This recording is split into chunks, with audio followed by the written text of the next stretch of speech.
collapse. Many died, many mamas died, and the information why did collapse? Many not in the hospitals due to government came to their land without taking them permission, without negotiation, without nothing, taking thousands of plots of land without anything, and they have government for silent, which is not good. Please, Governor Soludo, please, you need to do something about this. Look at some people who go, some mothers have died due to this. Why? Why? Some mothers have died. It's not good. You need to do something about it. Look at.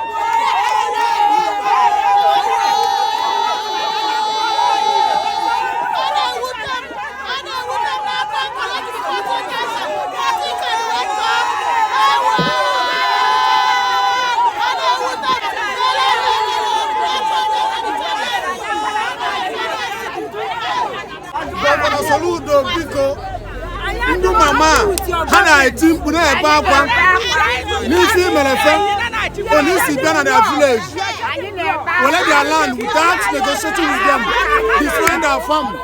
They are not happy. Many Caterpillar na ba Igbo both in Kaiga Falagafe, and if I go by inside, listen, all by inside. Nkakwa. Nka.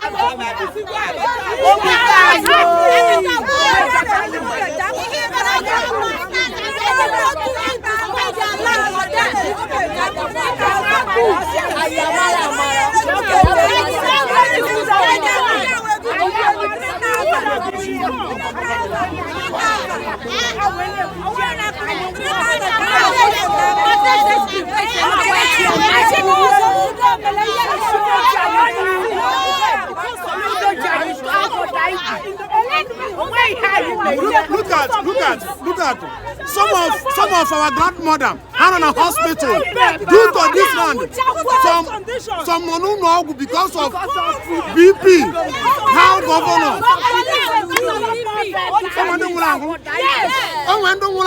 Due to this.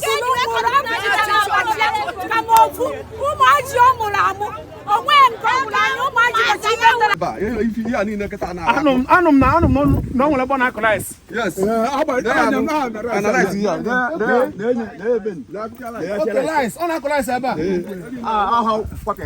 Okay. Mariko spend the millions of naira culturalize. Now government are destroyer without compensating that person. Maji. Mapo. Odroma.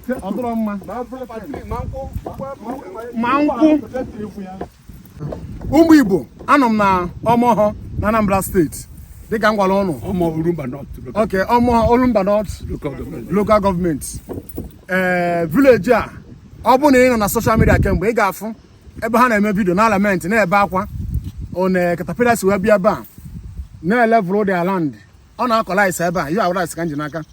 Rice ma akpụ people Caterpillar na destroy ha ncha niile ma kiko na weaver ma nkwụ many things mango so okay cocoa plantation. So we also have rubber plantation is here. So Governor Soludo Abiana demolish all this Biana level all the land. Now the main thing is that the villagers, they don't know what Governor Soludo should how many hot or but my own boom is supposed to talk to them. Offer sifa ana atomi wala na neno ha off ma si angwa ga niru mana nke abụ nothing. Caterpillar be ozugbo they destroy akpọ money, and I don't know many people won't go because of this. So we won't go BP. I don't know why they maybe back collapse. So I got from the villagers. I got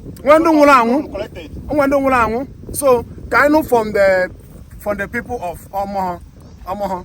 So Alpha Mobile John Anakwa Amoniworo OMOGHO Orumba North local government.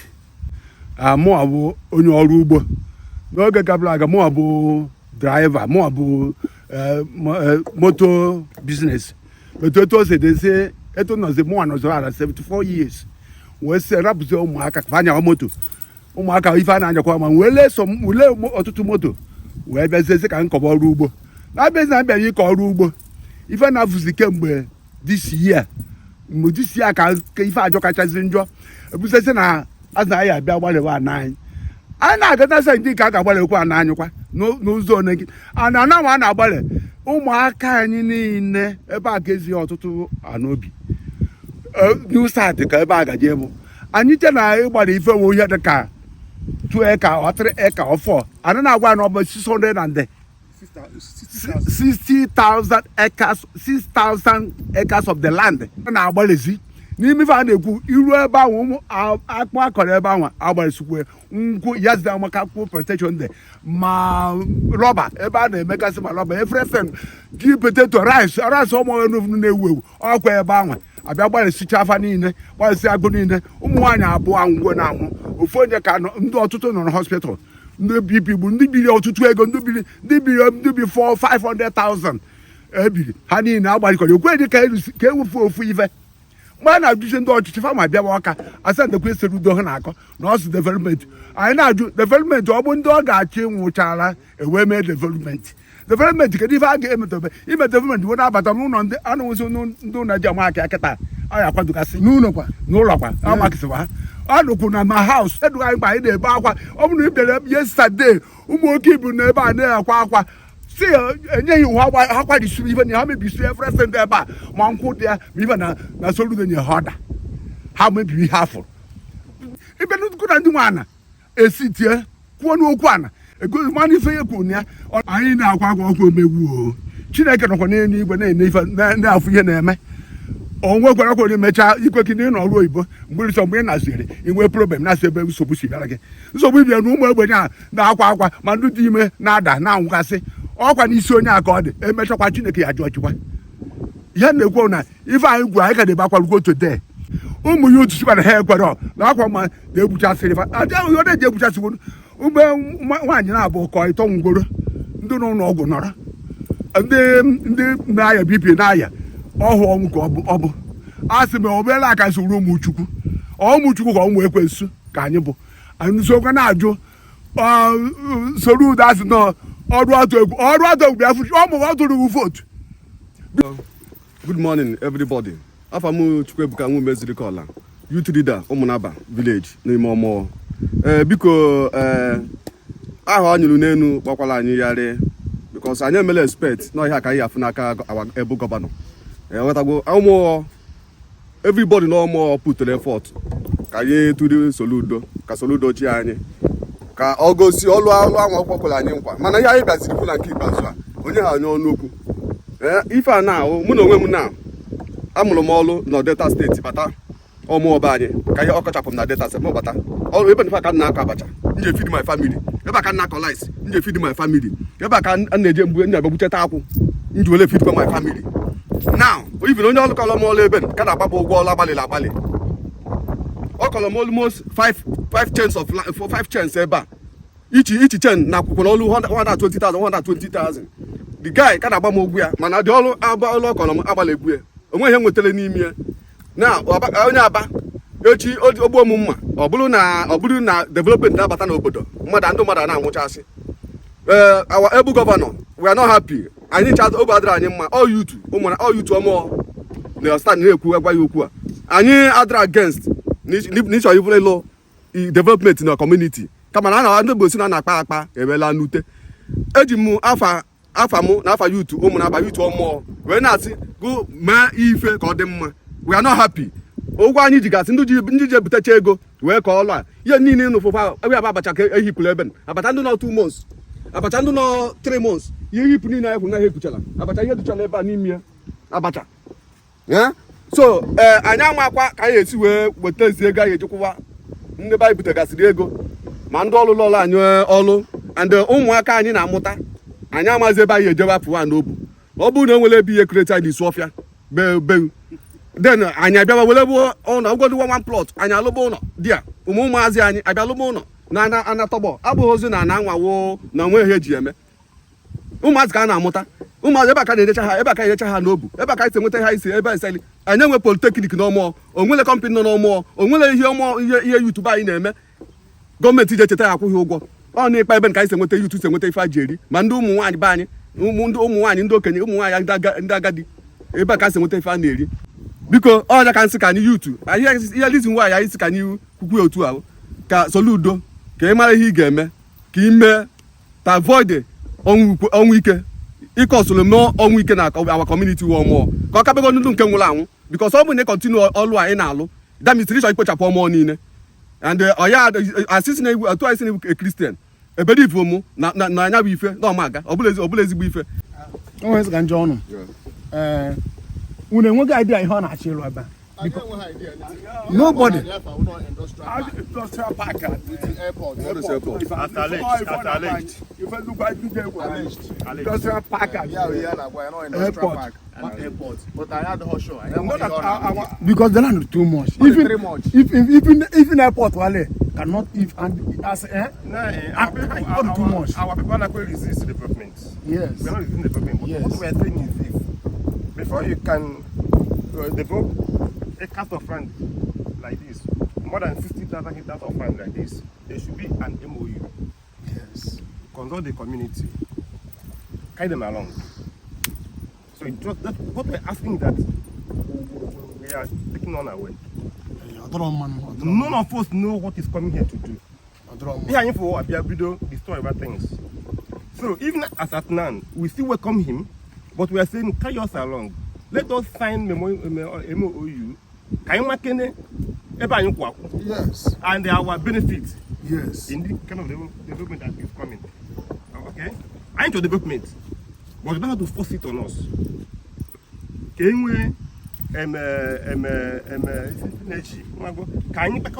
I know, anyị na-ajọ ihe ya na mana anyị ka anyị dị sure ihe anyị na-abanye bịa n'ebe ahụ ka anyị na-enweta our livelihood.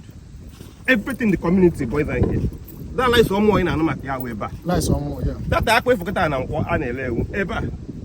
potato, Potato, ma cocoa, ma apple, ma rubber plantation. Mango, It's also here.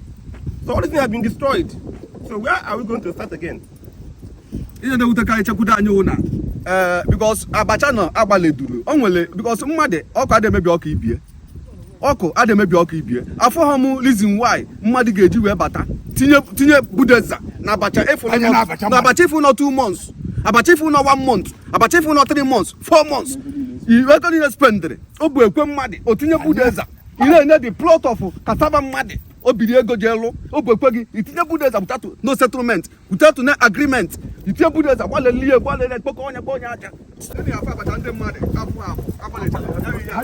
wee bịa na obodo mmadụ wee na-agbalị esi ma abacha dị 2 months 3 months onye bụ ekwe ha abacha family man ụfọdụ ndị ya di ya nwụrụ anwụ ha natacha bịa butecha ego bịa kọọ without no settlement without no akpa ha akpa abụrụ abacha ndị onye abụchasịa ihe niile afọ na abacha Nke a bụ lies.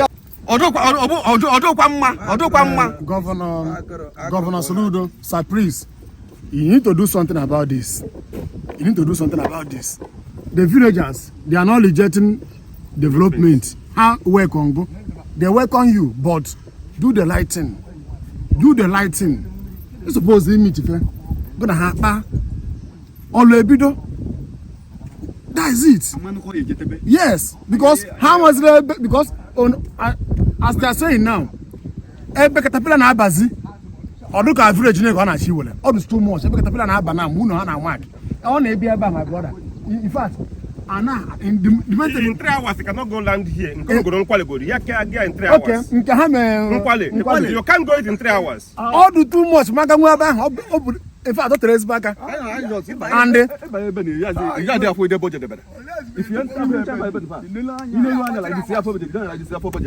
Pikonu. For you to go land here in 3 hours, you won't be a strong man. The one destroyed already. Go destroy and You can't take it in others. there. How much I get below the too much. Eba na do 3 hours. Major. Ganwe be katapila no lolo here. and on Golebos Hamak airport, Anakalewan on airport. So nobody know what is happening. They are not too much. Yeah, they got a village. Yeah, they got village. In fact, our community. Okay, back at local. So even if I want to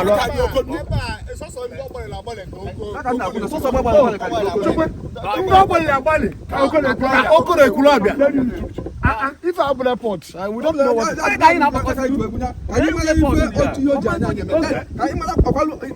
What they are saying is that the place Katapia Lolo Ka Oko Ke Kulobia. And they are still working. 25 caterpillars. 25 caterpillars is working here. How many months now? 25 caterpillars. 25 caterpillars is how many months? 33. How long does this guy make 33 to 25? 24 caterpillars.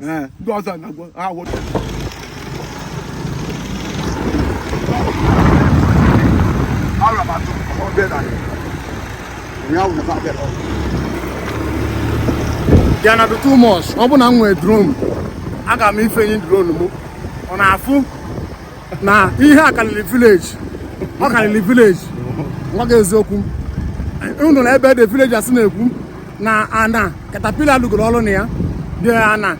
I bet Caterpillar Kabale, Ka Oko and the Club. So, if now, in fact, my hand, nobody can tell what is happening here. What is Zoku? Only job in next 5 hours or 3 hours. Yeah. So nobody know what is happening. I'm with drone now. I got me finish drone menu. When I feel any now, I negotiate. Okay, how you drone when I'm in okay, helicopter. So helicopter now, I'm on the plane.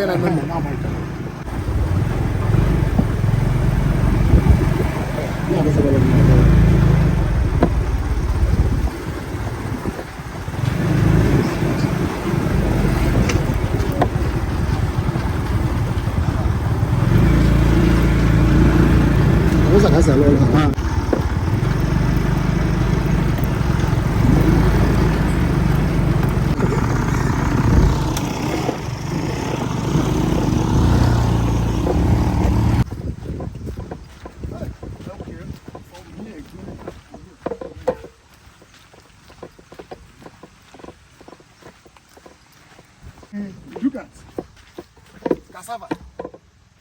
Anaba ne menu. Look at anaba ne menu of Mofma. Anaba ne menu. On our collides here. Look at the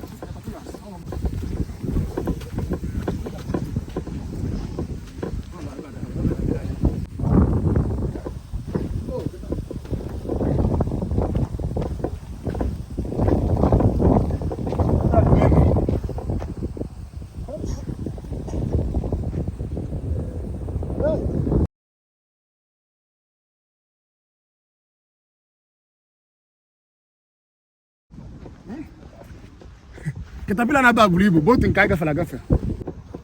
Oba by inside. Nkakwa. Nka. No one is. So nobody know what is happening here. Nobody know what is happening here. So, but my own Obuka governor of Anambra State, we are meeting the villager. For him to go and meet them, I have one-on-one. Can be because if I had wrong one. Now, Governor Tiringo Caterpillar, how about you? One shot. You read on that side, you will be one. Yana, wow. Yeah, how about the chow? Our quan, your quack, I need to say, I'm running out in the red. When I need a day, chat a band of Caterpillar body. And after that, I go on a quaguan, you. Up behind the Jadon Rana Korak. Look at that, take that at 5, which chain. I got a coya 6, coya 7, coya 8, not 9, 10. Away with the Caterpillar, where not the share. Imagine him. He can't go on. I ain't a national, I go Belgian. Ihe anyị nwere ike ikwu na obi adịghị anyị mma. Abacha anyị kọrọ last year anyị kwesịrị na this year ma nke anyị ka ya bụ next year ka a na-agbara eshiri anyị. n'ịkpa ọdọ ebe anyị na-akọ ọrụ just na-akwa wee katapila na-akwara isi anya ibi nke anyị na ha abụọ ka anyị tụtara katapila ndụ nke akọkọrọ dịsi anyị na-agbalị isi ya n'ịkpa ọdọ obi adịghị anyị mma obi adịghị anyị ma ihe a na-eme ebe anyị na-akọ ọrụ n'ịkpa ọdọ oke agbaghịchekwa na-esi ka ebe anyị ga-akọkwa wedịgide wee ruo ka mgbe onye obi adịghị anyị mma since January mbilite na akwụkwọ na-abịa ka ụta ka m na-abịa duto gịnị abacha m agbara isi since January akwụkwọ na-abịa ha ihe na m ji ata ata ha duto gịnị ana m ayị abacha m agbara isi abacha nna ahụ mkpochi na abụ ma nke nka kọrọ aka agbara isi ya ka nna taa ka nka na-abịakwa nkwọ obi adịghị anyị mma ihe a na-eme anyị ebe anyị na-aka obi adịghị anyị mma ihe m na-ekwu na gọvanọ ọrụ otu egwu bụ Soludo ọ pụtara na ya na-aza elekshọn obodo akwụrụ ya n'ukwu and anyị were elekshọn nye tụọrọ ya vootu onye ka ọ na-aligbo ele oche the second tenor na were ụlọ ndị nwe ụmụ nwaanyị and ụmụ nwoke ka o chetara ka ya megide onye amaghị ihe a na-ekwu na onye ebe na a na-ekwu okwu ụmụ nwaanyị o nwere ndị ji 120,000 ka one chain n'ọrụ nwee ndị ji 70 were ka almost 60 chain ụfọdụ kọrọ 30 ụfọdụ kọrọ 20 ụfọdụ kọrọ 18 ụfọdụ kọrọ 10 n'ike dị onye ọbụla ewee ka ọnya o nwere ndị lụrụ ọvụ nwee ndị elubeghị ọvụvụ ibe dịka ana dịka bido Kano ruo Lagos ha Lagos Soludo wee bata na ya wee sị na ọka ya mebie demolishie nri ụmụazị aka iburu na nwoke kọrọ ha ji azụ ụmụazị ọ chọkwara ka ụmụazị anyị gụọ akwụkwọ ọ chọkwara ka anyị rie nri ya jee na o nwere ụfọdụ ụmụ nwaanyị dara n'ubi nwụọ instantary ozu ha dọ na mọchụarị ozu ha nwụcha ụfọdụ ka e nyiri n'ihi na ị na-arịa ihe o ji adị ndụ onye ka isi ị na-arịa ihe o ji adụ ndụ ya adụ ndụ o nwere ụmụ nwaanyị ka ji agbado nkwọ mụrụ na awa ịbata na ya mgbadụga anyị Soludo na-erie ọ na-erie na-erisi eke na ma akwa na orie nye mgbadụga aba na ọmọwọ mgbadụga maka ọmụ ha ibe ihe ọ na-erisi ihe ụmụ anwụ n'ịbata orie n'ọkwa nsogbu ka ọ bụọrọ ya mana ihe anyị na-ekwu n'okwu a Soludo mara ya ihe o mebiri n'ọnwa ọbịa emekwa anya na ụmụ nwaanyị na-ebe akwa na-ebesi ike adị mụnwa na onwe m ka na-ebe jee nye agbalịrị 18 chens agbalịrị ya n'ịkpa nne anya ike nkele na-ana n'iyi ele ka ike ụmụ nwaanyị ibe m si ana n'iyi ike nwoke na-ana n'iyi ụmụazị na yunivesiti ọ na mgbadụga na anyị na-akọ ka anyị ji azụ ha ọ n'ọrụ ugbo ka anyị ji azụ ọpịasụ baa n'ọrụ ugbo ka anyị si bazie nke anyị bụọla anyị mmehie nke anyị bụọla anyị ihe ọjọọ anyị anaghị asị ya developụ n'obodo nye developụ n'ala kama nyanye anyị efe nyanye anyị ebe na anyị achọ developmenti anyị ji adụ ndụ anyị ji ihe anyị chetara na na-adị ndụ nyanye anyị ebe n'ugbo ọ jụkwa na ihe nyere anyị abịa n'udo na Chukwu ya anụkwa na Chukwu ya azakwa ya ekpere Chukwu ya azakwa anyị ekpere anyị kpere maka akwụ ụmụ nwaanyị bere na-eru Chukwu ntị ọkwa na awa ọzọba elekshọn ọsị na ihe eji abịakwute ụmụ nwaanyị na ha na-agwa Chukwu okwu ka anyị mara ka anyị si agwa Chukwu okwu ka o were win ya otu a ka anyị si agwa Chukwu okwu eluigwe ya emegide ya na anyị achọghị ya ọha ọsịa nọ n'elu na Chineke malite nchọ ya ya nọ n'elu ego obodo oyibo Chukwu bụ n'obodo oyibo ọ nọ na na-ekwu ya Chukwu nọ n'ala ọbagwado n'ime ana ọbagwado na ite ọbụla esiri esi na Chukwu nọ ya olee esi ụmụ ọhala ụmụ nwaanyị ebe ha si adụ ndụ na ọ na-egbukwa anyị na-egbu anyị ka anyị na-eji ọbụla ozu dagere na famili ụfọdụ n'ihe ị nara n'iyi ọsụ na ya na-achị ọchị ha chịwakwa anyị anya asị ha ya achị na anyị ọ bụ na ọ na-ewute anyị ọ họkwanụ ka ọgwụ ọ dị m n'onu ndị be anyị gwanụ Soludo chaara anyị na anyị achọghị developmenti ya ya meela nwaanyị ebere ya meela ụmụ nwaanyị ebere asị m nwaanyị dị ime bịara n'ịkpa ka ọ fụta abacha onye ebe onye Abakaliki mana obi n'obodo a wee na-arụ ọrụ ugbo wee na-azụ ụmụ ya so ihe a ka ọ gbatara ka ya bịa maa maka katapila na agbalịkwa bịa bata greda katapila nọ n'ime ya human tie mkpu hei sụọ ike na yara aba yes abịa na-agbụ ya mmiri si na ya biko jee kpọzie di ya so di ya evu meshin gbara bịa na-akpa ya sị ya biko ijikwa biko sọ na na-agbara abacha ha were nwụọ gị nwụkwa na ị gaghị ahapụkarị ya ụmụazị so ata ka chịkwado dat woman di ya bịa na moto di ya na meshin ma gịnị na-aba anọzi bikos mụ na ihe bụrụ nso ebiri ya naga amaghị m ọ dị ndụ amaghị m ọnwụ anwụ amaghị m na anyị jee na ebe a na-arịa na-ekwe ụmụ nwaanyị na-ekute mmiri jee na-agbada woman mmiri ahụ ya niile jezie kpọọ die wee bịazie bụrụ di woman wee na ghọtago nsogbu